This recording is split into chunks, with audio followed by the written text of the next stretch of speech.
what we really wanted to do was drive share for Cadbury, was drive sales uplift, and also, so volume share and value share. And you'll see that we really exceeded our KPIs when it came to those business results. I mean, we had 700% increase in sales, which we picked up through ShopRite stores, because of this campaign.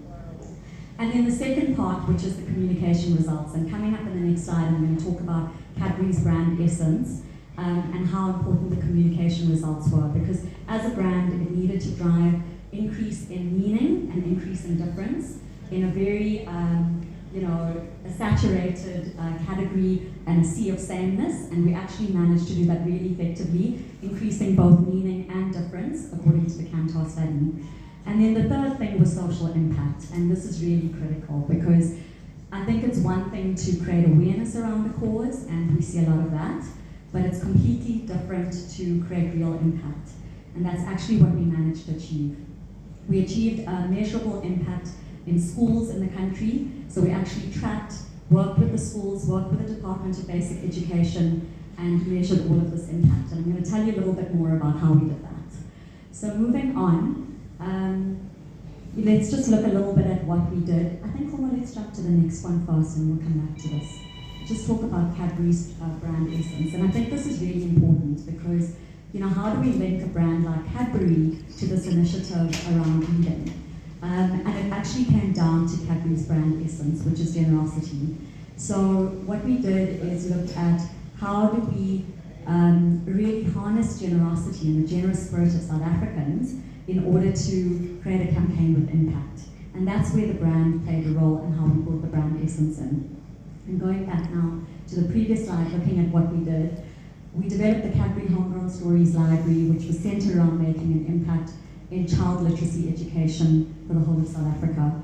And it started with our very first idea centered around innovation and doing something that's a world first. So we actually created the world's first digitally led storytelling pop-up recording studio and took this around the country.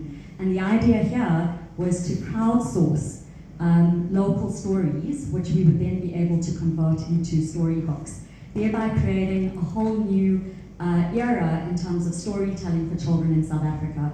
So rather than just working directly with authors, we engaged our core audience who are families and South Africans all over the country. We engaged them to share their stories with us in all 11 languages. And the languages part was crucial. We really wanted to ensure that the new age series of books that we produced would be inclusive. And what we attained with this initiative in the crowdsourcing was done both digitally and on the ground through the libraries that we took around the country, and we attained over 22,500 stories from the public. And all of this was crafted by local authors into a series of 1,500 homegrown stories that were beautifully put together by Ogilvy and the team.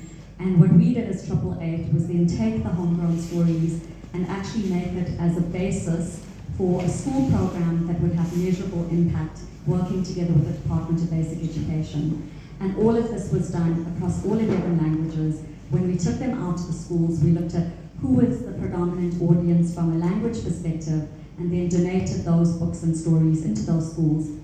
But we didn't stop there.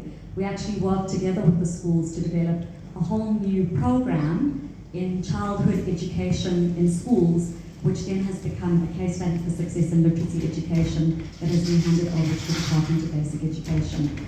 You'll see importantly is that we actually engaged our core audience in each leg of this campaign.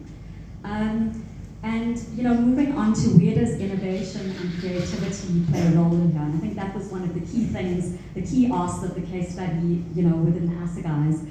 And there were three parts to this. We created the world's first digitally led pop-up storytellers recording studio, and this really employed innovative technology. I'm going to tell you about that shortly. The use of WhatsApp.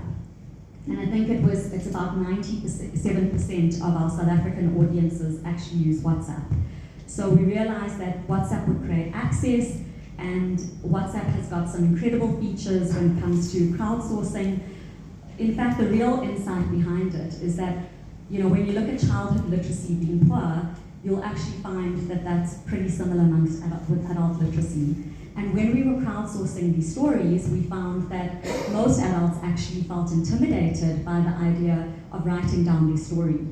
So we used WhatsApp and we used voice note technology as a way of capturing stories and bypassing the problem or the barrier of people not wanting to write them down.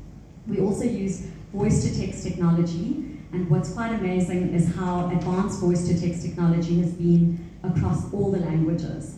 And in that way, we managed to capture the stories, have them converted into text, and then donate it into that virtual library.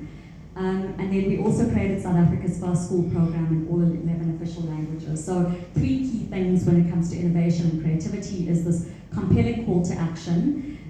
People were really drawn by this idea of being able to contribute their own local authentic story, which could then convert potentially into a storybook. So we allowed our audience to become part of the solution and to become the hero.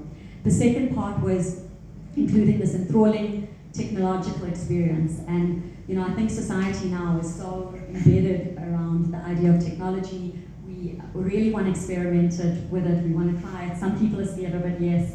But this technology also enables scalability of our idea. And then the third part to it was the New Age School Reading Program, which just became much more exciting in the schools. So we empowered educators with educator workshops in how to ignite a love of reading for children. We had more engaging stories to ignite that love of reading, and we actually brought reading to them more meaningfully, even by creating an industrial theatre, which we rolled out in the schools. And then bringing readathons, which also drove it in the home with the parents. And then lastly, the 3 key aspects, if I can sum up what was successful about this campaign. I think we can move to the next one, thanks, Komo. If I have to give you 3 key things in our strategy, the 3 key components that has helped us really drive the results and also the recognition, comes down to inclusivity and really around language and cultural inclusivity. The second is the technology and the experiential, and the third is having a real impact. And then lastly, I think this is just unpacking a little bit more, and I'm going to skip this because I think I'm a bit over time.